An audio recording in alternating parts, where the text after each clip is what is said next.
Free ആയി back ലിങ്കുകൾ അത് SEO ചെയ്യുന്ന എല്ലാവരുടെയും ഒരു സ്വപ്നമാണ്. പക്ഷേ അതൊരു സ്വപ്നം മാത്രമല്ല, ഫ്രീ ആയിട്ട് നമുക്ക് ഇൻ്റർനെറ്റിൽ നിന്നും ബാക്ക് ലിങ്കുകൾ കിട്ടും. പക്ഷേ നമ്മളിവിടെ കുറച്ച് കാര്യങ്ങൾ ആദ്യം പരിഗണിക്കേണ്ടതുണ്ട്. ആരാണ് യഥാർത്ഥത്തിൽ നമുക്ക് ബാക്ക് ലിങ്കുകൾ തരുന്നത്? അത് മറ്റ് വെബ്സൈറ്റുകളിൽ നിന്നാണ് നമുക്ക് ബാക്ക് ലിങ്കുകൾ കിട്ടുന്നത്. പക്ഷേ നമ്മുടെ വെബ്സൈറ്റുകൾ വിസിറ്റ് ചെയ്യുന്നത് ആരാണ്? പൊതുവേ നമ്മുടെ വെബ്സൈറ്റുകൾ വിസിറ്റ് ചെയ്യുന്നത് നമ്മുടെ കസ്റ്റമേഴ്സ് അല്ലെങ്കിൽ നമ്മുടെ സർവീസ് അന്വേഷിച്ച് വരുന്ന ആളുകളാണ് പൊതുവേ നമ്മുടെ വെബ്സൈറ്റ് വിസിറ്റ് ചെയ്യുന്നത്.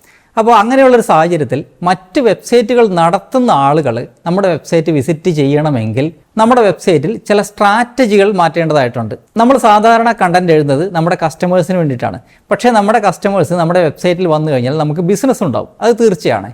പക്ഷേ അവർക്ക് വെബ്സൈറ്റ് ഇല്ലാത്തത് കൊണ്ട് തന്നെ അവരൊരിക്കലും നമ്മളുടെ വെബ്സൈറ്റിലേക്ക് ഒരു ബാക്ക് ലിങ്ക് തരാനുള്ള സാധ്യത വളരെ കുറവാണ്. ഈവൻ നമ്മുടെ സർവീസോ പ്രൊഡക്റ്റോ അവർക്ക് ഇഷ്ടപ്പെട്ടാൽ പോലും അവർ സോഷ്യൽ മീഡിയയിലോ അല്ലെങ്കിൽ മറ്റ് സ്ഥലങ്ങളിലോ നമ്മളെക്കുറിച്ച് മെൻഷൻ ചെയ്യുമെന്നല്ലാതെ നമ്മളെക്കുറിച്ച് എന്തെങ്കിലും ഒരു കണ്ടൻറ് എഴുതി ബാക്ക് ലിങ്ക് തരാനുള്ളൊരു സാധ്യത കുറവാണ്.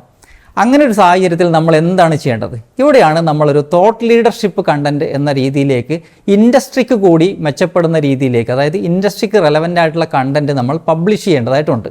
അപ്പോൾ ആ രീതിയിൽ നമ്മുടെ ഒരു കണ്ടൻറ് സ്ട്രാറ്റജിയിൽ കാര്യമായ മാറ്റം വരുത്തിയാൽ മാത്രമേ നമുക്ക് നാച്ചുറലായിട്ട് ഇൻഡസ്ട്രി റെലവൻ്റ് ആയിട്ടുള്ള സൈറ്റുകളിൽ നിന്ന് ബാക്ക് ലിങ്കുകൾ കിട്ടും.